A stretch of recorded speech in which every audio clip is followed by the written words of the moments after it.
This is the Inferno Podcast, the official podcast of UAB Athletics. Blazer fans, this is the place each week to get an inside look into UAB Athletics. This episode of the Inferno Podcast is brought to you by the Alabama Department of Public Health and Pearl River Resort.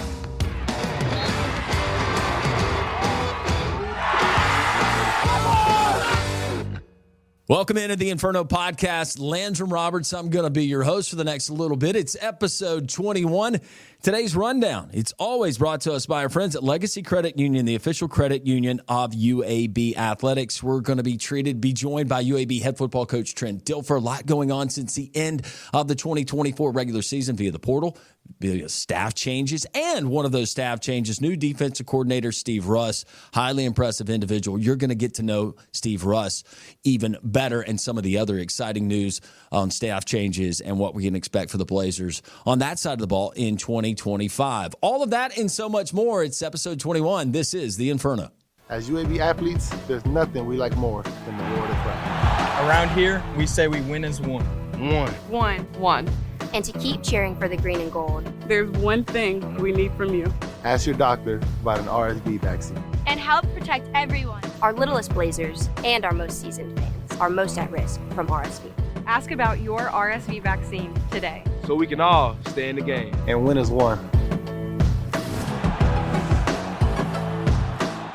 Today's weekly update is brought to you by the Alabama Department of Public Health. To help protect all UAB fans, ask your doctor about your RSV vaccine today so we can all win as one.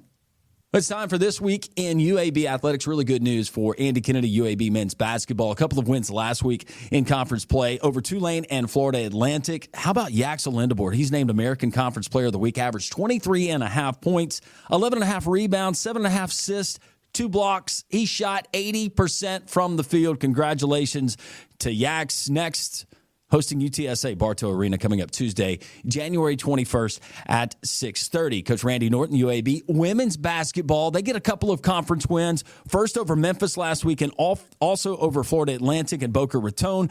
Coming up next, they're going to host UTSA coming up Saturday, 1 o'clock tip at Bartow Arena. That is This Week in UAB Athletics.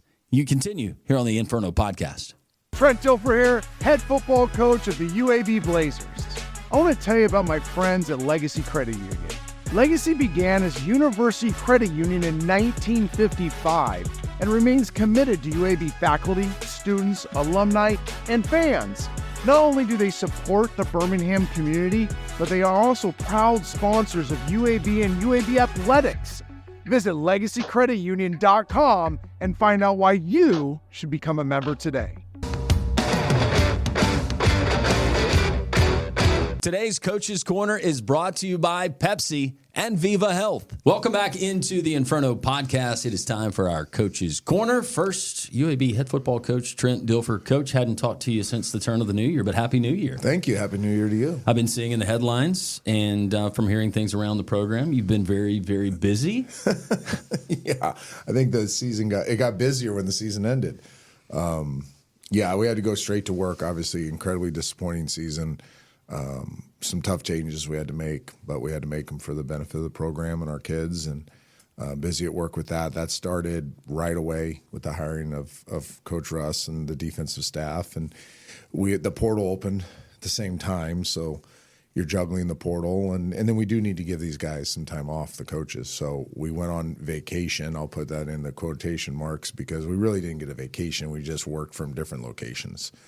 And that was relentless on, trying to recruit our own guys that were on our team or launch them. There were some that you're not going to try to keep. They were going to get offered 4, 5, 6X what we could offer them. So celebrate that, let them move on to a Power 4 and then start replenishing the roster. At one point, we had 0 returning defensive starters. So we had to rebuild the defense right away as we're hiring a defensive staff. So Coach Russ really obviously took the lead in that. Made some offensive changes, and then you're evaluating nonstop. Our recruiting department, along with the coaching staff, worked relentlessly on evaluating players. My guess would be up in the 500s of players we evaluated. Start creating lists, color coordinating, are they difference makers? Are they starters? Are they contributors? Are they depth? However it works. And there's the economic piece of it. So at the same time, you're acting as a general manager because you're trying to stretch a dime into a dollar. So how can you stretch a dime into a dollar and also recruit players that can win for you? So yeah, to say the least, somebody asked me the other day, they said, in your 44-year life in football, have you ever seen anything like what you just did? And I said, no, with nothing close to what we just went through for a month period of the chaos and the brokenness of college football. But it's not an excuse. You got to thrive through it. And I think we have. Again, we won't know until we start playing games, but we feel like we've positioned ourselves to be a winning football team. What I do on an everyday basis on Jocks 94.5, and we have talked about transfer portal, and when transfer portal and NIL started, it was more content for the show in the off season, and it was good, and it was talking points. This was the first year, though, during this last portal cycle, that it really started making me nauseous. And I mean that in all sincerity, just because of where it is. And then thinking about guys like you and others that are heading up programs and trying to manage rosters. I've known that in the past, but now it just seems like it is really upside down. Have you ever been in IMAX theater? Yes. The best analogy I could give, combine an IMAX theater but make it 360 degrees and put a goalpost on the IMAX screen and then have it start rotating around the IMAX theater. And then try to kick a field goal. You might make it. You might get lucky and kick it right there as the thing turns and it goes through the uprights, but you don't know where the uprights are. There are no uprights. There's no structure. There's no regulation. There's no boundaries. There's no guardrails, whatever you want to call them. There's no rules. And now we've added a dangerous element to it, representation, not agents. I've had an agent. I sit with these kids and these agents. I'm like, preach. You realize I've had an agent, right? Like I've had an agent my whole life. I've had them for the NFL. I've had two. I've had a TV agent. I've had a coaching agent. Like I have real agents. They work for real companies. They do real representation. And now I'm dealing with like uncles and street agents, and they're brokering these kids around the country. So it's not just that you're dealing with free agency 2 times a year, unguarded free agency, that you're dealing with representation now. And these people don't know what they're doing. And some are charging 10, 20%. So just so the audience knows, a standard agent fee for an NFL player is 2 to 4%. If you're smart, you negotiate down to 2. If you're not smart, it's up to 4. In TV, your agent fees 7 to 10%. And in marketing, you pay about 20%. So if a marketing agent goes and gets you a Pepsi deal, you're going to pay 20% on that. Well, these guys are using NIL as a marketing agent fee. So then you're helping your other players. I'm not going to use the name, but we had a player that we launched to a Power 5 that was going to get, I don't want to say the word, for 20%. We called this player. He has left our program. We love this kid. We know he's committed to a Power 4. We call him and say, here's what you got to do. I've called the head coach, decommit, fire your agent, recommit. And the head coach is on board with this because he doesn't want you to see all your money you're going to make from said school, said Power 4 school. Going to do. We don't want 20% going to this. It's ridiculous. I don't even want to say the word I would explain for this guy. Yeah. And so you're doing that stuff too. I mean, I did a video diary through this process. It's going to be really interesting when the season's over, that it'll show. And I chronicled the stories each day of what I was seeing. I'm like, you would not believe what I just did for the last 45 minutes, or you would not believe what this kid or this agent or whatever just happened, or you wouldn't believe the miracle that Coach Russ and his staff pulled off. Like, it was pretty fun because I could go each night and each morning and be like, oh man, I never seen anything like this. This is what happened today. But it's a crazy world we're living in. I'm excited about how we got through it. By God's grace, we got through it. I kept telling Steve, I'm a man of faith. Amen. This ain't going to happen unless God shows up and does some miraculous things here, because we have no chance. On paper, you have no chance at this level because your best players are leaving for 5X. You're trying to replenish your roster, but those players are brokering deals around the country, and you don't really know.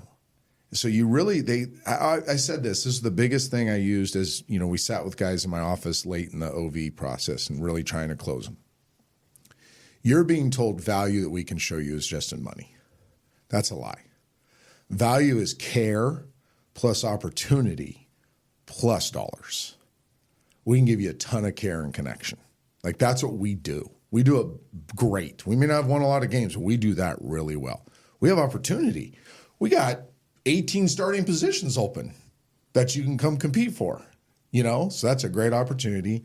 And that's what this team's going to be built of. They're going to be gritty, tough, blue collar, love football more than what football brings them, unbreakable kids. And we're going to have a coaching staff that's going to elevate them beyond their level that they've ever played before. Speaking of that, we officially welcome in Steve Russ, the new defensive coordinator for the Blazers. Coach, welcome to Birmingham. How are you? I'm doing great. Thank you. Looking at your background, Stetsonville, Wisconsin, it is labeled as a village there in Wisconsin. It is. Population at the time was 511, I believe. 511, a railway town, as I was reading, and I was looking for the most famous, most notable people from Stetsonville. You were right there with Isaiah Stetson, so congratulations. Thanks. Thank you. Yeah, it's funny you mentioned the railway. I think we lived 100 yards from the train tracks, so we crushed many a penny, back in our kid days, putting the pennies on the train tracks and playing chicken with the train and all that kind of stuff. So it ran right by the little field that we played football in. So it's funny that you say that. But yeah, population 511. It was great. Grew up on a dirt road across from a farm, small house. I know we took our kids back, when we go back, and they always marvel at the fact that 8 people lived in that home.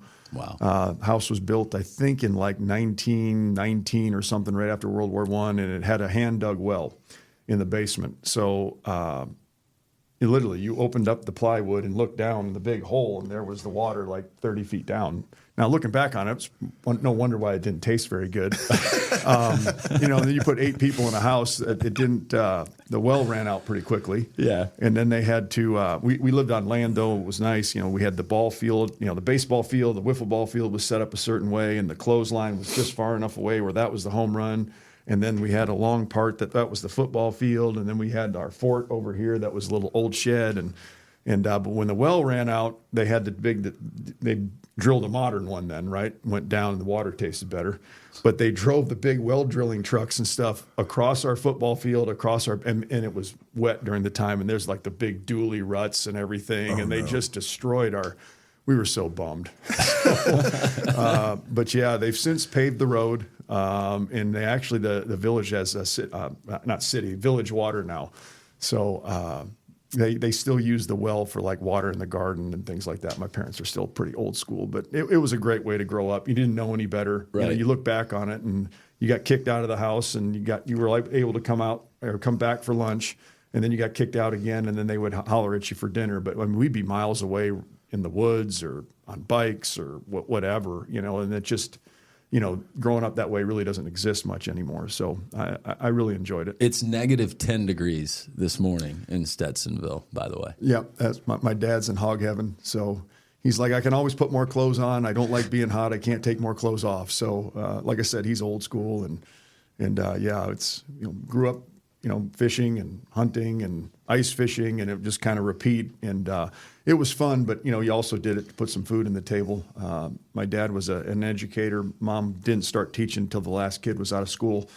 They had 2 sets of twins, so you get to 6 real fast. And everybody had a room, so we had 3 little tiny rooms upstairs. They had to put an addition on the house. That helped, and then we got a second bathroom, so that was like big time. Wow! And so everybody got a room, but I got my youngest brother was, I think, when I was a senior in high school, he was in kindergarten, and we shared a room, but at least I didn't have to share a bed. So 2 of my sisters, they had to share a bed, and twin brothers, they had to share a bed. So I at least didn't have to share a bed. And going into my senior year, my little brother, he loved living with me and bunking with me. But they said, hey, look, you're going to be a senior. There's enough room that we can take Tyler's little bed and put it with Sam and Ron. But you have to tell him. I'm like, yeah, sure, no problem. So I go in and I'm like, hey, Ty, got great news, man. we're going to move your bed today in with Sam and Ron, and you're going to, you know, I'm trying to do my best sell. And his lip starts quivering, and it just broke me down. Oh man, I'm just teasing. You're sitting with me. I let him stay, and it was great because, you know, you'd be sitting there and be like, look at him and be like, he's got a really creative mind. He's doing great in life. He's a national sales manager with Stryker Medical now. I'd be like, Ty, tell me a story. You know, and here's this kindergartner just blah blah blah. He would just start making up these stories, and had a good time. A lot of good memories. From Wisconsin, you go to the Air Force Academy and you play football there. You get drafted by the Broncos in the 7th round. 2 Super Bowls, right? 2 Super Bowl rings. Right place, right time. So one more than coach, but now a collection. Is that 3 total? But I'm 1-0 against. We played against each other in college. I can't live that down. Okay. 1-0 is 1-0. Yeah, that's right. And think about it, the whole 92, Fresno. I believe. Yeah, 93. 93. Yep. 93, yeah, huh? Coach, you were rocking and rolling that year. They were a juggernaut. I think we held them to like 33 instead of 50 that they were averaging. That's true. You coached in the league too, and recently, I know last year a special assistant there at Air Force and the academy, but you coached there at the Carolina Panthers, Washington Commanders. Now stepping back in, both feet into college football, and you had previous stops where you had coached the college level. I know University of Ohio, Wake Forest, and there were other stops along the way, but just talk about kind of immersing yourself back into this chaos that is college athletics. Yeah, so obviously blessed and grateful to be here and for the opportunity. Coach has been awesome. You talk about being vertically aligned with your head coach. That's what you look for, especially as you get older as a coach. You know, when you're a younger coach, the patch on your shirt, you know, it's all where. And as you get older, it becomes a lot of who. So where can be great, but if the who's not right, it's not enjoyable. So the who was right. You talk about, you know, coach still wants to be relational in a very transactional world. And that's becoming very, very rare because both of us feel like we have a higher calling. But, you know, going back to your question, you know, being able to draw on the chaos. When I left Air Force to go to the NFL, you know, first of all, Air Force doesn't handle with the portal. They don't have NIL. So that was just in its infancy, though, you know, stages when I left to go to the NFL. So when I get dropped back literally into the whirling dervish of the portal. So I'm learning it. Obviously, I've heard, you know, a lot of horror stories and whatnot from my friends. But what was great is that Coach was able to handle the big picture stuff and allow me and the staff to get into the weeds and block out that kind of stuff. So I said, okay, we know that there are flaws to this thing, but that can't keep us from being able to do the job that we have to do, and that's be able to bring in the right players, the best right players, not just the best players. And we went to work on that and kind of blocked out everything else that was going on. Coach was a roadblock with all, you know, just plowing through all the stuff that, you know, is not fun. He had to shoulder those types of things. But that allowed us to fall back on, like I fell back on part draft, part free agency, the wonderful work that we were able to do. You know, with Coach Rivera, it was very collaborative, which a lot of NFL places wasn't. And because it was collaborative, that gave me a look at the personnel standpoint. So where you could put like your GM hat on and working with our scouting department. So those things came naturally. And then obviously there's some landmines and things you had to navigate. But we just focused on that, treated it like free agency, treated it like the draft, you know, when you're interviewing players, trying to find out information about them, because we want to find the best right guys. And you needed to dig. You needed to dig the character piece. And you were trying to do this very, very quickly. Right. And then you had to be able to dig with the young man, too. So you had part recruiting hat on, but you had part interview hat on. Because we would tell guys very, very frankly, hey, look, this is what we expect. This is what we're looking for. This is what we need from you. Now, this is what we can do for you, but this is what we need from you. And if you don't like that, don't come. And there were some jaws at times that dropped because we were very frank, downright blunt with guys that, look, we don't want the wrong guy here. And that's not saying you're a bad guy.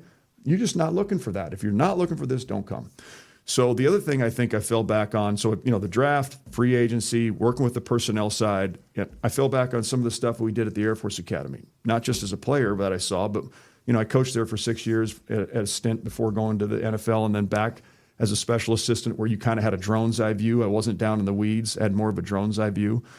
To be able to say that, okay, there may not be things that we have, okay, that others have, or as many of them, but we have a lot of strengths. We have a lot of positives that we can offer these guys, okay? Let's make sure we highlight those and see if we can't overcome those other ones. Hey, there's no reason to, to say, hey, we don't have this. Nobody cares, right? We have a job to do. So talk to the scouts and the staff. They did a wonderful job of saying, hey, let's accentuate this. And it's real. And we made it real. And I think we'll see when we get on the field. But I really like the guys that we've brought in, especially the makeup of them. You know what I mean? Schematically. What can we expect from you and what we're going to see on that side? I of the get ball? that asked a lot. It'll be very, it's an NFL model for sure. So you got a front that's going to get off on the ball, penetrate, be disruptive. It'll be multiplicity up front right there, but it's going to be very, very aggressive. You're going to have linebackers, I hope, that are very, very mobile, flying around, getting downhill, smart, tough, accountable. In the back end, we want to be able to protect the big play, keep the ball from going over the top of our head, but at the same time challenge all throws. And that's that's the happy medium, right? That's the sweet spot of college football right now, or in really football in general. Can you challenge throws so you're not just giving free access to the quarterback all day, making it look like 7-on-7 where he's back there having a picnic? But at the same time, can you stay vertically secure and make an offense earn it? Okay, and I don't like the term bend, not break, because we don't want to bend. But at the same time, we're going to make somebody earn it, and in the process, get you to make a mistake, get off the field. We're going to fly around, take the ball away, etc. But really, at the end of the day, what we do is important. Don't get me wrong; I'm not going to minimize that. But if we don't do the how and the why first, we won't be very good. So what I want our defense, if you watch us or turn on the TV or throw on film or whatever, I hope you see us, playing with great energy, great enthusiasm, love and passion for the game. We said a lot in the recruiting process, just ask guys point blank, hey, do you love playing football or do you love being a football player? Because there's a huge difference. And so the enthusiasm, the love, and the passion of the game, and really having guys be joyful when other people make plays. Because a lot of times it's our job to make sure that they understand they didn't make that play in a vacuum. I've got great clips in the recruiting process that I would highlight trying to show recruits. This is our philosophy. And shoot, I remember one, Cole Holcomb picks the ball off Dak Prescott. He runs to the end zone for a touchdown. And I literally highlight the three other guys that make that happen before for Cole to be able to make that play. So that's just an example. Next, we want to play with a lot of confidence. And to do that, you have to be great teachers. You have to be great planners. You have to be able to take the stuff that you're doing in the meeting room. You got to be able to drill it in practice. You have to have them be really foundationally sound, technically sound.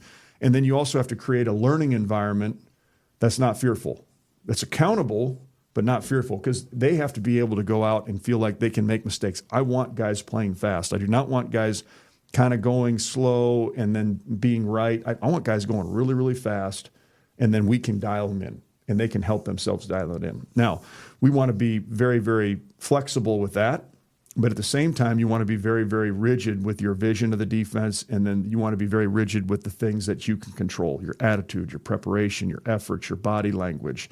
What kind of person are you off the field? How are you as a teammate? Those types of things we're going to be very, very rigid on. So we want to be flexible and teaching-oriented when it comes to the football pieces, but the things that we can control, right, that how and why, we've got to be very flexible with those things as well. And then we want to be disciplined. We got to play with discipline in this day and age. Well, it's discipline eyes, discipline with our technique. We have a job to do. Again, accountable but not fearful. And then lastly, we want to develop a spirit of perseverance. Okay, we want to be a very, very resilient bunch. We want to play with that resiliency, because in college football, offensive guys like Coach Dilfer and whatnot, they know how to move the ball. This is a very, very much an offensive world that we're living in right now. So it also frees up, analytically, go for it on fourth down, taking chances. And if it doesn't work out, for our offense, they go for it on fourth down. Oh, well, let's go. We've got to be able to use adverse situations. We give up a big play. We're going to give up big plays. It's going to happen. We don't want to give them up very often. Down the ball and let's play again. Sudden change, fourth down, 2 minute, end of the game, whatever it may be. we need to view those opportunities, those instances, those challenges as opportunities to go out there and either limit points, because points win you football games, or B, get the momentum back. Because momentum's a real thing in sports. It's a real thing in football. And a lot of times when something good happens for the other team, they start getting that momentum going. It's our chance to go out there and snuff that and really throw the momentum right back at you. I mean, how many times do people get down in the red zone and they come away with a field goal, or even worse, they turn it over? And now in the analytical world, when they go for it on fourth down, it's another opportunity for us to take the ball away and give it back to our offense. So those are kind of some of the things that I hope, the 5 things that I really want us to see us playing with. And then after that, the scheme will take care of itself. I really believe that. So we'll have an exciting scheme. We'll mix different things. But at the end of the day, our focus right now as a staff is obviously learning what we want to do, getting that installed, but making sure that our guys are controlling the controllables and doing the how and the why. Something and that Coach Russ just kind of touched on, Coach Dilfer, and I'm not going to make this a blanket statement across the board for all programs, but I do think one of the, if you want to say, intangibles or the hidden stats is buy-in now with the nature of the transfer portal and NIL, and you can see it with certain teams. Line, actually, and there is a genuine love, and they love playing for one another, and they bought in, and they love playing for their coach, and that could be advantageous this day and age, because you then will look at, on the contrary, you will see the team where you got a bunch of me guys, and you got a bunch of independent contractors, and they are just looking for the next deal, and hey, if we win, we lose, hey, I've got $1 million in my bank account, my portfolio. I think that's starting to really kind of reveal itself with some programs. So it's massive. Yeah. And it's why, and Coach Russ was talking about this, it's why we interviewed, we didn't recruit. And I'll never change. I will never change. When you recruit, you're putting the power. You're putting the power in the player and the representation to con you. Because they can say one thing, right? But then they might show up, and this is what happened to us last year. I thought we killed the portal this time last year. Right, and length and strength and athleticism, like really good players. But I got conned because we recruited them instead of interviewed them. And this year, thanks to Coach Russ, there was a hard conversation with the staff before we hired Coach Russ and the rest of the defensive staff, because I had to tell them we've done it wrong, and that was offensive to many of my coaches. And they did not like to hear that. I've said, guys, the proof's in the pudding. 4-8, 3-9. Is it all their fault? We've had some culpability in this too. We haven't taught them well. We haven't held them accountable, and we brought the wrong people in the building. So it's my job to get them out of the building, which we did. And now it's our job to not make the same mistake again. And one of those mistakes was recruiting instead of interviewing. When you interview the NFL model, and that's why we have primarily an NFL defensive staff, is now you're digging into them, and they're gonna want you more than you want them. And that it was crazy to watch, but it's true. And you really had to trust. I had to trust my NFL experience. I had to trust their NFL experience. But at the end of the day, we're gonna lose some players that we really like as players. But he kept saying the term right, and that was the first thing I told the staff, and I told Coach Russ and every defensive coach we interviewed was, we're not looking for the best player, we're looking for the right player. Right? We're not looking for the most talented team, we're looking for the right team. Because we've had talent. We've had good schemes. We haven't had it right yet. And that's on me, and I can't afford to not fix it. So it was a really important thing that he said when he started challenging these players in the vetting process, even before they show up. And then me being transparent with them on the front end, like, don't get on that plane if you think you're coming here for a bag. Don't think you're coming here.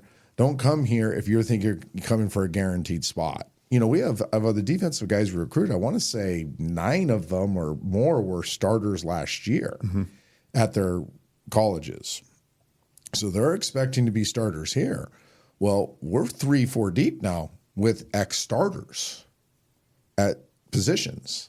So there's going to be incredible competition for playing time.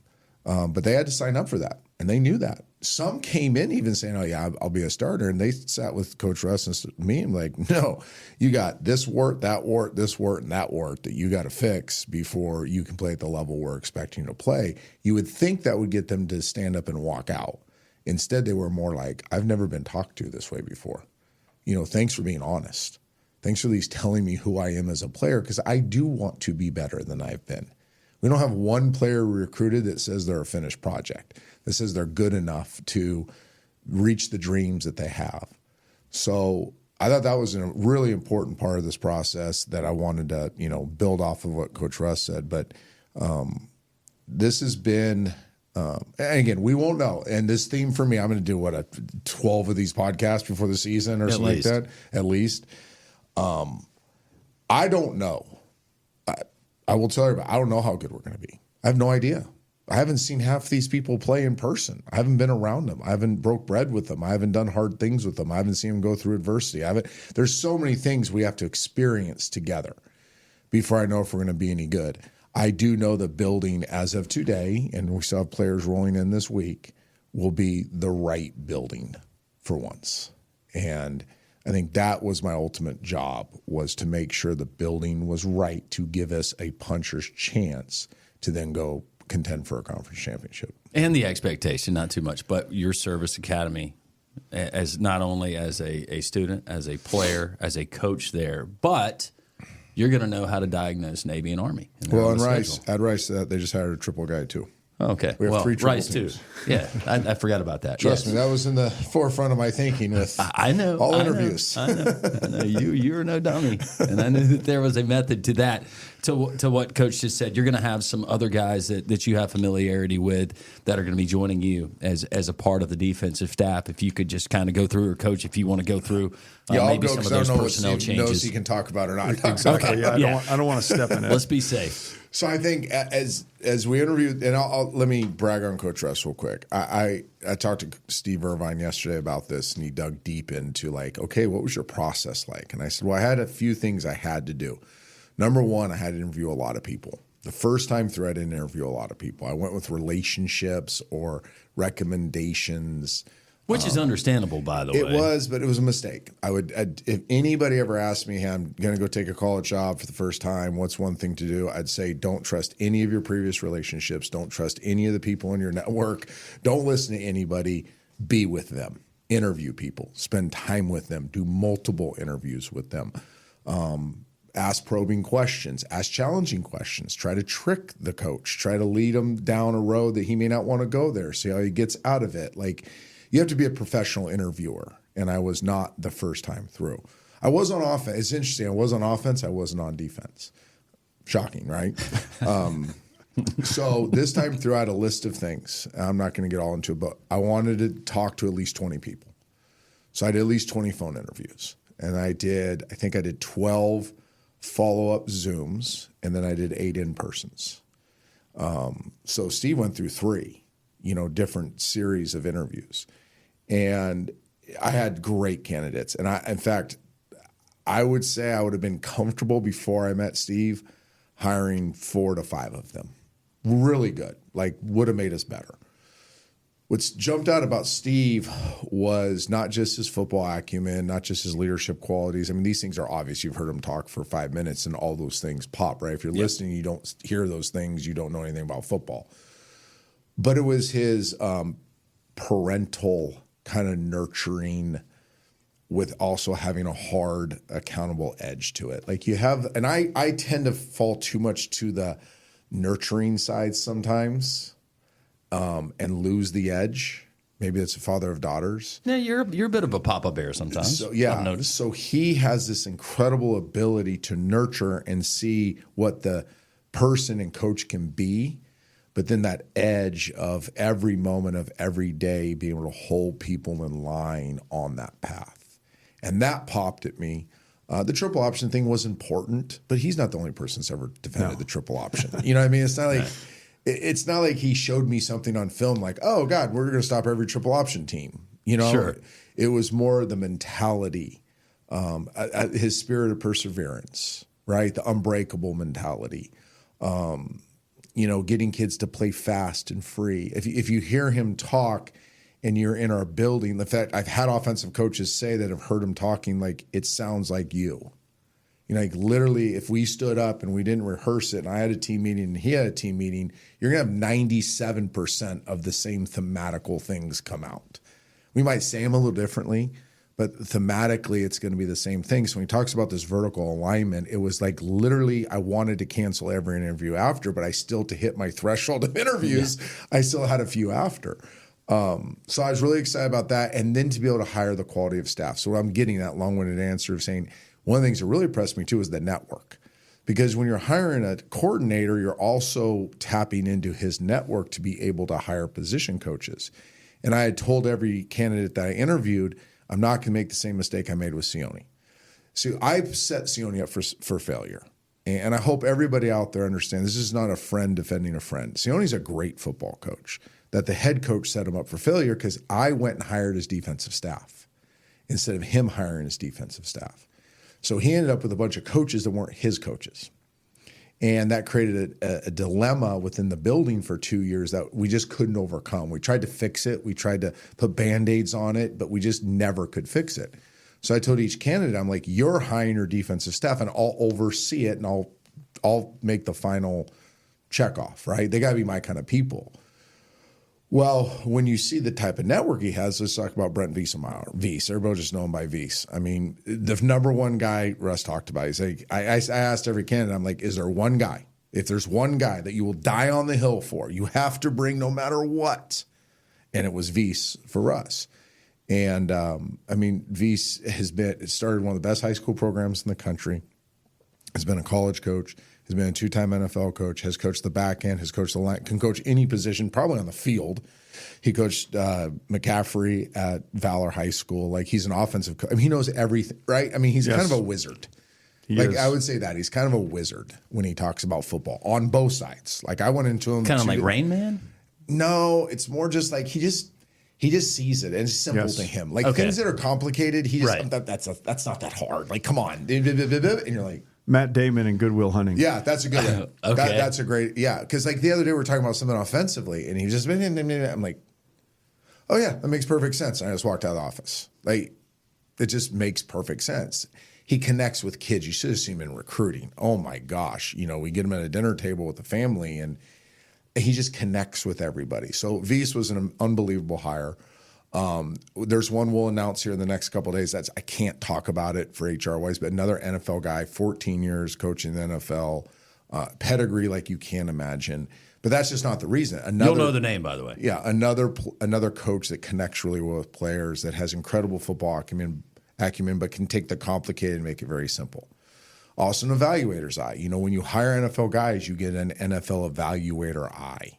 You don't just get and I'm not knocking, but you don't get the more remedial, oh, he's long, he's fast, you know, he's twitchy. Like you get a little more, right? You get, well, look at his eye work. You know, his feet aren't matching up with his eye. Look at his arm. You're using up my entire glossary of terms. All right, look at his hand placement. You know what I mean? Like, look how he diagnosed. He was a little hesitant here because he wasn't sure on the guard movement. Like, he's got to be trained better here. You know, look at his false steps there. Like, that allowed him not to be able to do the thing he needed to do. We can fix that. You can't fix this. You know, my 14 years tells me that's something that you probably can't fix. This little thing over here that people panic about, we can fix that in a couple weeks. You know, so it was refreshing to start hearing those things. The work ethic, the grind. I mean, we're out on vacations. And we're on this group. We have a defensive text thread. We have a staff text. We have an offense text. So I'm balancing all these text threads, and I'm getting Coach Russ running his defense. It's like, okay, 0600 staff meeting, defensive staff. We're going over the board. We'll do 90 minutes of this. We'll do 90 minutes of that, and we'll finish the 30 minutes of that. And then I'm watching the Google sheet as I'm kind of listening to the Zoom meeting, and I'm seeing boards change, and I'm seeing evaluations go on. And I got my Christmas break was my phone in my pocket with my headphones, my laptop, and chasing Decker around and hoping he doesn't break everything in the house.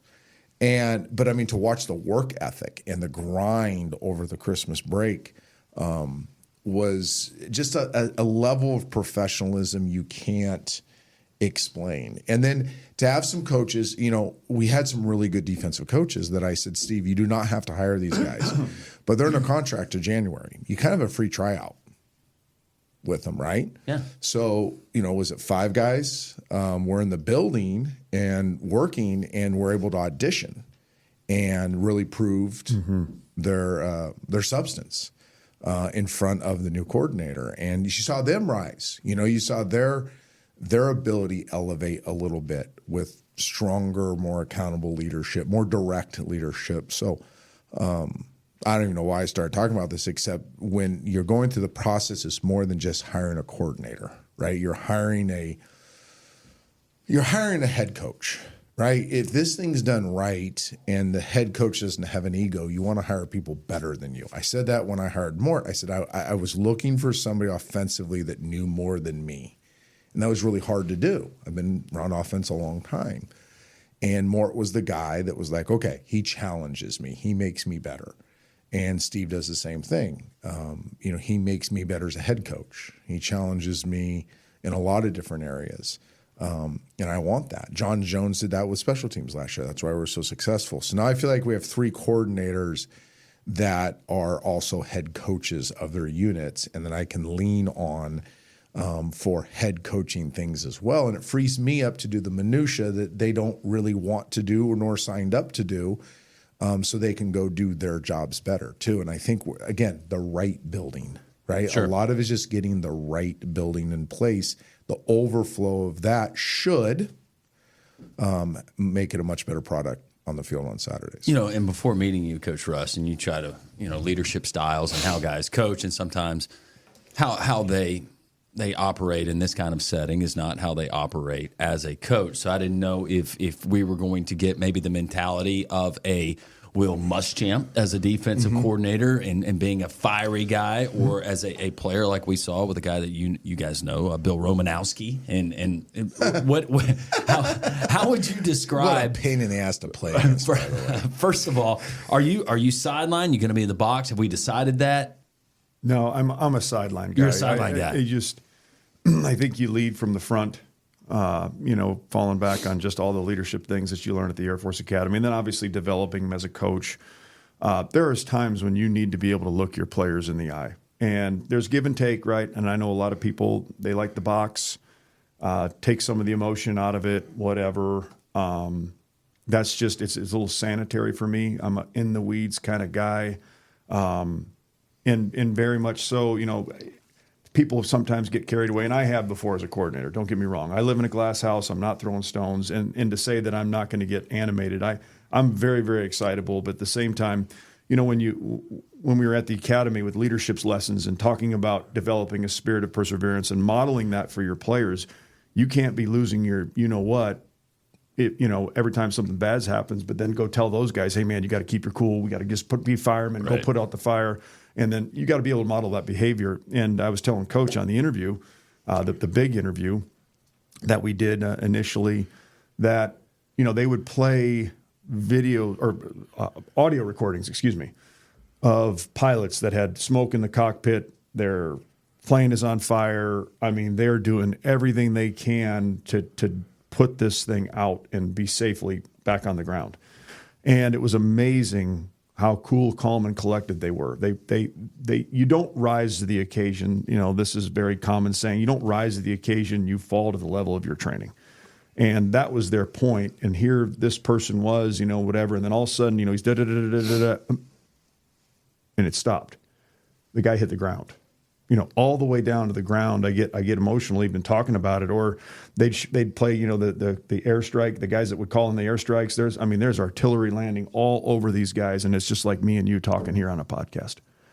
Cool, calm, collected, and that doesn't mean that you don't get in and fired up for the guys and all of that. But there's a time to make sure that you're cool, calm, and collected.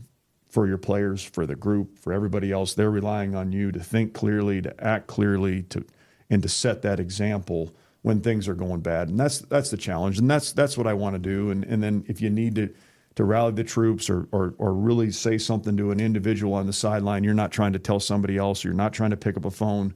And sometimes you can get the you can get the read of the room, so to speak, by looking at the players in the eye, and I don't want to give that up. So you have to give to get, right? And a lot of things in life, I think you gain, for me personally, I gain a lot more being down there than I do up. I really like this guy. Yeah, it's hard not to like. I really do. You'll like the rest of the staff too. It's a really good group. And to Coach's point on the staff, I mean, Coach enabled us to hire, an awesome staff. I really enjoy working with these guys, and I'm a big Ryan Holiday fan. The book Ego is the Enemy, and you got to blend that because pretty much everybody in that room can do my job, and that's the beautiful thing of it. Guys can, Coach is talking about having coaches be able to challenge you to be better. There's guys in that room that challenge me to be better every day. And it starts with these, but Ryan Lewis Sr. has been a coordinator, a really highly successful coordinator. I think C.J. Cox is a coordinator in the making. He's super sharp. And then the coach that we, not to be named is as fine of a defensive line coach as you will see. And he's also a really big picture thinker when it comes to not like, hey, this is what we're doing in the back end or whatnot, but just people. And reading a room and just being a really incredible presence, that's big time. And so, but at the same time, you're like, look, Coach hired me to do a job. So I know everybody has all this experience and they're doing all that. And I want to be able to be as inclusive as I can and take that all in and provide as much ownership for everybody as they can. But at the same time, we had a saying, when in command, command. So, sometimes I start going, listen to some things. We've got to make sure that we're staying on task, staying focused, because we do have a short timeline as far as getting everything ready and installed and everybody on the same page. And you have to be able to say, hey, this is what we want to do. This is how I want to do it. And I know everybody's done it different ways, and there's a lot of good ideas out there. But for the sake of the group in the building and us, let's make sure we're doing it this way. And then we can revisit maybe after spring ball.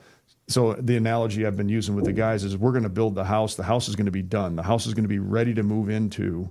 And then once after spring ball, we can maybe change the drapes or paint a room or interior decorate, those types of things. And that's when we can kind of get creative.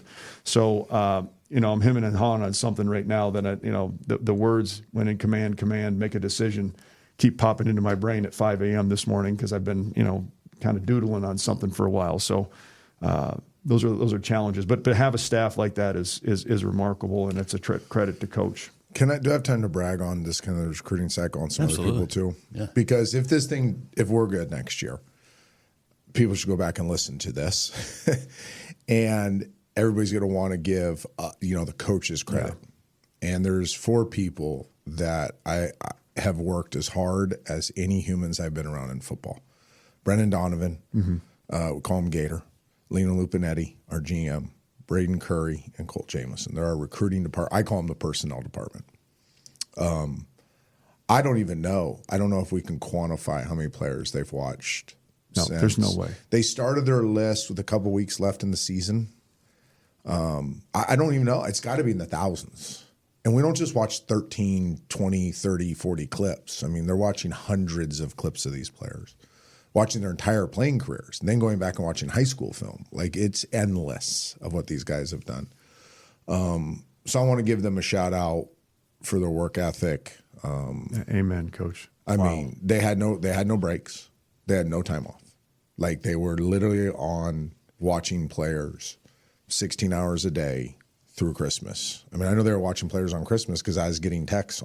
I was at Christmas dinner with my family getting texts from Gator about players. Hey, when the family goes to bed, watch these guys so tomorrow morning we can talk about them. It was relentless how hard these guys worked. The buy-in, it has been phenomenal. So they need to be recognized. And so often you hear when you're reading 247 or, hey, Georgia's recruiting department. Like, who is that? Like, I don't know who these. We have 4 humans that they don't make a lot of money, and they just sit there and they grind and grind and grind and give coaches the ability to then evaluate and sign off. They have conviction yet no egos. which I think is really important. Lino does so many other things. So Lino had to be the bridge to the representation before I got to him. So he dealt with, if I dealt in the trash can, he dealt in the gutters, and so that, I mean, I don't know. I don't even have the words to explain how proud I am of that group. And if we do turn this thing around, which I believe we're going to, they're going to be a huge, huge part of that. Yeah, it was interesting. Coach is saying this because, I talked about, hey, I fell back on free agency in the draft, and what I had to, it took me 1 or 2 days to realize in free agency, free agency, they'll come off the board, but in the draft, they don't come off the board until they start drafting. And here we are over, quote, Christmas break, and I use that loosely. The only thing my wife asked was Steve, can you please not work too much on Christmas?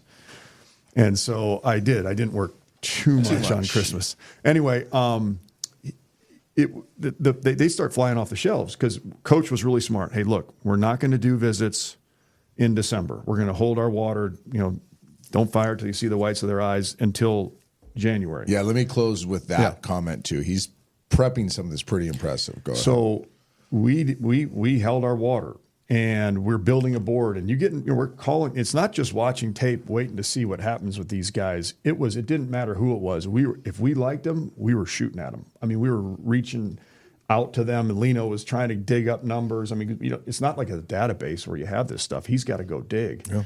He'd make an incredible private eye, by the way. Yeah, I mean, you talk about, don't put Lino on my background. But we'd go after these guys. So as we were building the board, there were times when all of a sudden we're when we know how many we need at each spot, all of a sudden you're like, oh my goodness.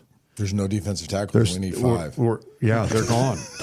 Our best dudes are gone. What are we going to do? And they, I remember being on, we didn't do all Zoom. I'd be sitting there with Gator. It'd be 11 o'clock my time, midnight his time, and we would literally be trying to watch, just over speakerphone, this guy, this certain cut up, and then I'd be one play ahead or one play behind or whatever. It wasn't all Zoom, but they always stepped up and had a new batch. Yeah. And it was, Coach talks the batch about was better. And it was. I mean, it did. There were times when we thought, oh my goodness, this screwed up the whole board. I can't sleep. And there's times I couldn't sleep because there's no players. Right.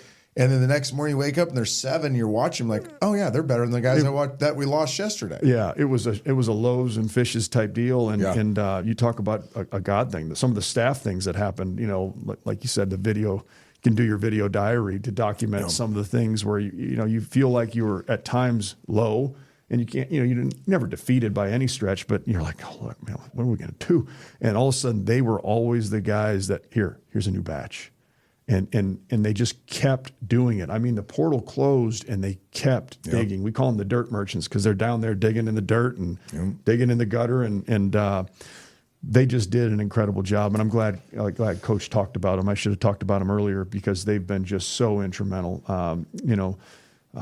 Cole Peterson and Bo Spencer. The work that they did. And Cole helped me a ton in the interview process. Just really vetting guys, digging up names, being a sounding board, being able to take things to Coach, trying to get everything squared away before we go to Coach, to free up, his time and then say, okay, Coach, this is what we've done. This is what we think, we need you to know and do and whatnot. But I teased him, I had on your iPhone, you have the 9 things that you can pin, the 9 text strings that you can pin. Yeah. I had to remove 2 of them and put Cole and Gator. Yeah. So now family members got dropped down. It's wife and kids and parents in some combination in the 7, and then Cole and Gator. Cole. It was that you were tied into them that Cole much. Peterson will bring the energy on the sidelines on a Saturday. Well, it's interesting is this defensive line thing. I'll go back to that real quick. I think you guys interviewed 18. 20 on the phone. Yep. 20 on the phone. We didn't interview our defensive line coach that we cannot name right now. It was a god's. We didn't think he. Yeah, he was the last one, and I truly did make him interview. But it wasn't an interview. No, it wasn't. It was we can't get this guy, but give him a call, right? And that's kind of how this thing happened. Let me finish these stats. So for context, in the recruiting world, and this is probably different Power 4 to Group of 5, but the number that schools use for official visits per close is about a 4-to-1 ratio. Okay, so you bring in 4 kids, assign 1, right? That's the old model. Portal's a little less than that because you don't have time for that. Let's call it 3-1. If you go 3-1, you're batting at it's like baseball. You're hitting 333, right? You're in the Hall of Fame if you go 3-1. Each OV, depending on where you're at, has a price tag to it. You're flying them and 2 others in. You're feeding them. You're putting them in hotels. You're driving. I mean, they're expensive, right? And economics is a huge deal at the group of 5. You just don't have that much money. So a Power 4 may spend $10,000 to $15,000 per OV. You guys can do the math, right? We're going to spend more, $2,000 to $3,000 per OV. We're very economical about it without letting the family feel cheated. It's a great experience, but Cole and the rest of the department do a really good job of making sure we're economical or we're wise with what we're doing. We had to sign 40 players. So that means we had to bring 120 players in, okay, for OVs if you hit the 3-1 mark. So 120 grand. Yes. Okay. If you were going to just, if that's the number you're going. No, 40. Double times 2. Times 2. Okay, 40 times 2. Yes. Gotcha. You can do the math now. Yeah. 160, 240 grand, right? 240 grand it would cost to do this if we were to take that model. So we didn't take the model. We're like, we can't afford to do the model, right? We can't. So they're only going to OV if they want us. Like we're in the final 2, right? Or they're coming and we think because the vetting process has gone on that we're going to close them. Even saying that, that's just conjecture, right? You don't know if you can pull it off. Well, I just did the data last night. We OV'd 30 portal guys. Now, we didn't have to end up doing 40 because we got a bunch back out of the portal, and we got some really high-ceiling freshmen that we're able to sign in the process of this. We OV'd 30 players. We signed 21. I've never seen anything like it. That's efficiency. It's wild. And then Steve talked about when you trip them. So our hit rate when we OV guys early is not very high. Why do you think that is? Because they take something and they go shop it. And you're going to lose to money and you're going to lose to a logo. Don't care who you are. You're going to lose to money and you're going to lose to a logo. So they come to us first. Our recruiting department has a very good reputation. They see them OV at us, and it's amazing. I can predict this every time. I'm never wrong. As soon as we OV a kid, I'll go to these 5 Power 4s and these 4 other big-time group of 5s, and all 9 will offer and trip the kid within 10 minutes. They have not even offered the kid. They probably haven't evaluated the kid. They're letting us evaluate him. They're letting us OV him, and they go, well, if that staff likes him, we trust them, we're going to offer an OV him. So you're fighting that too. So if you look at our hit rate now over 5 cycles, our percentages are very low on early OVs and astronomically high on late OVs. So what we did was we knew that going in, and this was hard for the coaches to trust. But I'm like, guys, this is not a suggestion. This is how we're doing it. And so we just tripped from the 3rd to the 11th, 17, I think it was. 17 on defense. Yeah, 17 dudes in that period of time, plus offensive guys. So that 11-day stretch for us, 10, 11-day stretch for us, like talk about putting on 15 pounds of recruiting dinners. But I mean, it was relentless because we had to put it at the back end because they had to go do their shopping first and then agree to come sign up for something that wasn't the window shopping they had been doing. And I want to make it this simple because this is one of the themes is I only want people that will sign up for hard things. Coaches and players. If you want the easy road, there's 2 roads. There's the wide road and the narrow road. Matthew 7, but it's also true in life. There's an easy road and a hard road. The easy road is comfortable. The easy road people on social media love because they like to be comfortable. The easy road leads to mediocrity. The hard road is dirty and grimy and gnarly and bumpy, and but I want those people. We turn this thing around because we got enough narrow road people, not wide road people. And the thing I'm really proud of, the staff, and I might get emotional, and the players that are coming in the building as we speak, they're narrow road people. And that's how we're going to turn this thing, because we're not going to be the longest. We're not going to be the fastest. We probably won't be the most talented. Probably won't have the best power twitch. Probably won't have any of the metrics that people use. But if we're the gnarliest, and we're unbreakable, and we're all narrow road people, now we'll fix it. Love it. Coach Trent Dilfer, new defensive coordinator Steve Russ. Welcome to Birmingham. Thank you. Go Blazers. Glad to have you. Excited to continue to get to know you. We continue. This is fascinating. It's the Inferno podcast. The if in life, it's a world of possibilities. If you go for a night out with friends, if you can keep an eye on your money along the way, if you know you have overdraft protection with no fee transfers from savings, when you get a low balance alert, it's easier to say yes to fun. If that sounds good, try Regions Life Banking. Stay ready for the if in life. Regions Bank, embrace the if in life. This is the Inferno Podcast, the official podcast of UAB Athletics. Blazer fans, this is the place each week to get an inside look into UAB Athletics. This episode of the Inferno Podcast is brought to you by the Alabama Department of Public Health and Pearl River Resort.